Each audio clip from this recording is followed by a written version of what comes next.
Nah, bagi orang-orang yang telah datang di rumah Tuhan yang hanya mengelilingi, pada akhirnya tidak ketemu, akhirnya juga sama-sama pulang.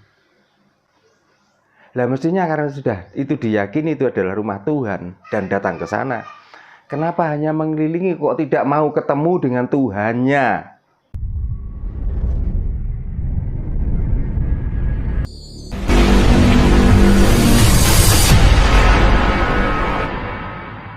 Sugeng siang Pak Darno, Rahayu. Iya, sugeng siang Rahayu. Langsung kemauan nih Pak, ini ada Iya. titipan pertanyaan dari teman-teman. Mohon diwedar, benarkah Tuhan atau nama lain sebutannya oleh manusia pernah membuat perintah? Iya, sadurunge sugeng siang.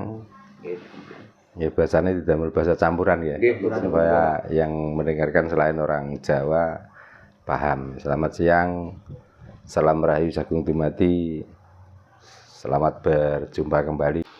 Memahami tentang Tuhan itu memang sangat sulit dan sangat rumit, apalagi Tuhan yang bernama. Karena di Jawa tidak mengenal Tuhan yang bernama, tetap orang Jawa itu mengenali bahwa Tuhan datan kena kinaya ngapa. Di dalam ajaran agama yang sekarang sudah dianut bahkan mungkin mayoritas, di dalam Al-Quran pun juga disebutkan bahwa laisa kamislihi sayun, artinya sama. Datan kena kinaya ngapa, Tuhan tidak bisa dibayangkan seperti apa dan siapa dan di mana. Laisa kamislihi sayun juga sama artinya. Jangan pernah membayangkan, apalagi menamai, apalagi merekayasa tentang dawuh atau perintahnya. Karena diperkuat lagi dengan pengalaman Jawa dan pengalaman agama juga sama, bahwa Tuhan sebenarnya sudah bersatu bersama kita. Bahkan Tuhan itu lebih dekat daripada urat nadi leher kita.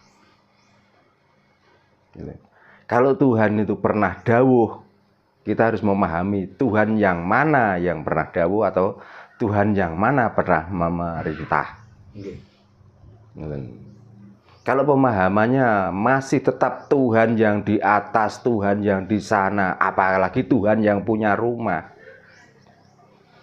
Kalau rumah-rumah kita memang iya, tapi kalau rumah yang di sana, yang diagung-agungkan, masa iya Tuhan yang dimaksud Gusti atau Tuhan yang kita sembah itu rumahnya seperti itu?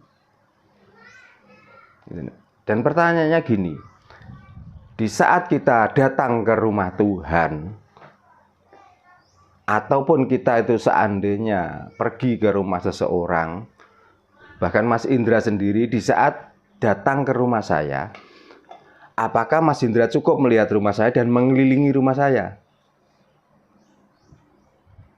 Bukankah setiap Mas Indra mau datang ke rumah saya, paling tidak itu masuk ke rumah dan ketemu saya?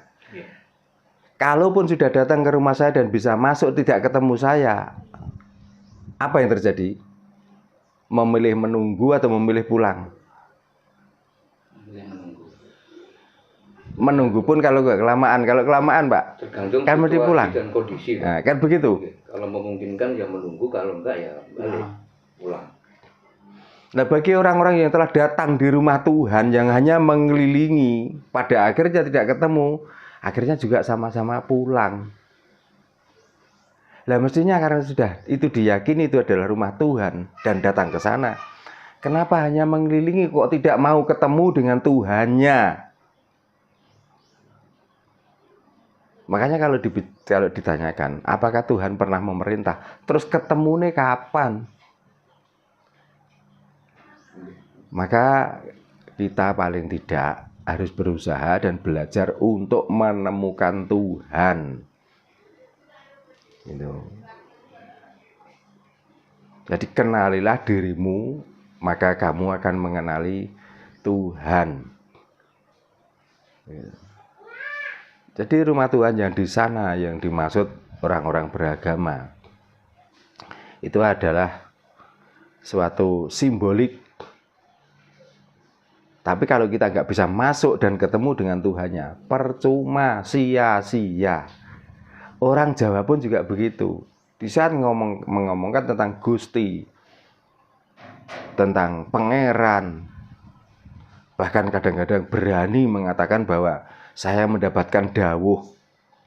Pertanyaan, apakah benar orang itu sudah bersama Tuhan dan ketemu sama Tuhan? Karena begini loh, orang yang sudah bersama Tuhan dan sudah bertemu dengan Tuhan, ciri-cirinya orang itu bahagia, orang itu sadar, dan orang itu cerdas.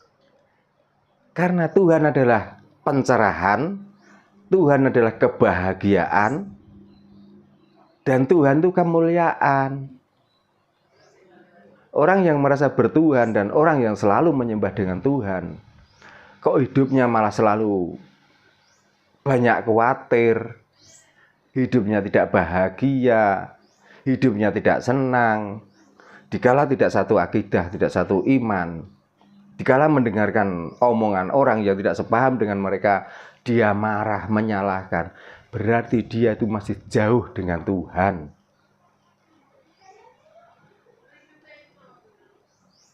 Jadi kalau ditanya, apakah Tuhan itu pernah memerintah? Tuhan yang ada pada diri kita, bukankah kita juga pernah memerintah? Pertanyaannya, apakah kita yang memerintah? Jawabannya, bukan kita yang memerintah, tapi Tuhanlah yang memerintah.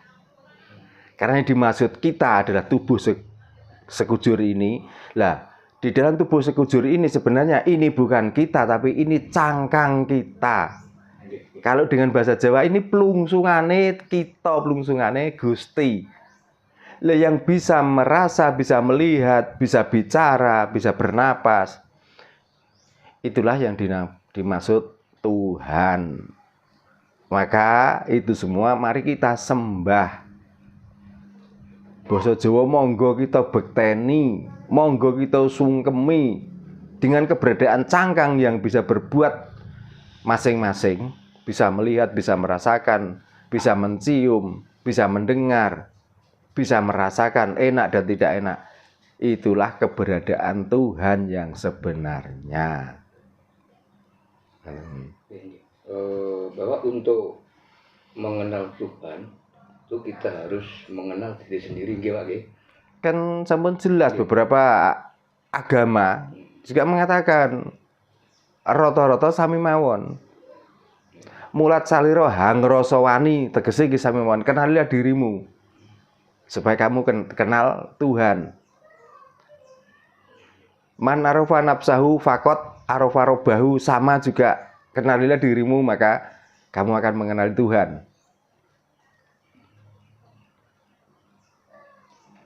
Hong wilaheng sekaring bawono langgeng, sama artinya bahwa manusia itu suwung, karena sebenarnya manusia itu pelungsungan atau cangkang bahasa Nusantara nih. Ya di dalam cangkang atau di dalam pelungsungan itu ada kehidupan, yaitu kehidupan Tuhan. Karena telah kukirim cahayaku atau rohku ke dalam diri manusia, yaitu roh Tuhan, roh Gusti. Terus niku Pak, cara untuk mengenal diri sendiri supaya kita ini mengenal Tuhan dengan cara apa Pak? Seperti apa? Di saat mata kita masih melihat, masih bisa membedakan warna, maka kagumilah mata Anda, rawatlah mata Anda supaya tidak dibuat atau melihat keburukan, atau tidak untuk menakut-nakuti orang. Karena dengan mata yang melorok itu juga jelas sudah aura pemarah, sudah kelihatan. Setelah begitu, bahagialah orang-orang yang mempunyai indera yang ada di dalam mata itu masih terang, benderang untuk melihat. Coba Mas Indra sendiri kemarin baru saja ada masalah di mata. Bingung toh? Iya Pak, bingung. Pertanyaannya gini, di saat Mas Indra sakit, datang ke Allah apa datang ke manusia? Ke manusia Pak. Untuk berobat? Okay. Apakah Allah yang mengobati, apakah manusia yang mengobati? Manusia. Kadang-kadang manusia itu ngomongnya kementos bahwa manusia itu sarana. Nah kalau sarana kenapa kita nggak langsung ke pusatnya? Maka yang dinamakan Baitullah, orang yang punya rumah yang bisa mengobati orang itu untuk melangsungkan kelanggengan hidup. Kita bisa meneruskan hidup ini dengan langgeng. Itulah yang dimaksud Baitullah atau rumah Allah. Bukan dokter saja, siapapun yang bisa memberi pencerahan, siapapun yang bisa mengobati, siapapun yang bisa menerangi, siapapun yang bisa membuat bahagia. Ya itulah yang dimaksud Baitullah dengan bahasa Arab.